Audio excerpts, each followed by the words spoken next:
GTII stock tomorrow, Monday. Is it a buy or sell? Let's see where is global tech industries stock going next. So GTII is sitting at 20 cents at the moment and it's 5% down.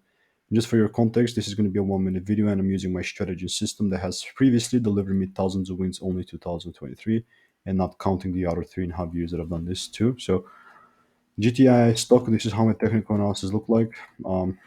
If you if you can actually remember, I had a little L right here, pretty much that I was actually waiting for this double break to happen from this point onward, and I mean it never kind of delivered. It went the other way around, and this is -1 hour only, so that's we are chilling right here, and this is obviously just part of the process.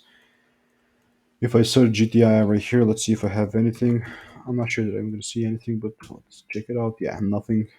So it was a great demand area, but now unfortunately it's just a pretty bearish trend, and therefore more likely than not, what are we going to be expecting next?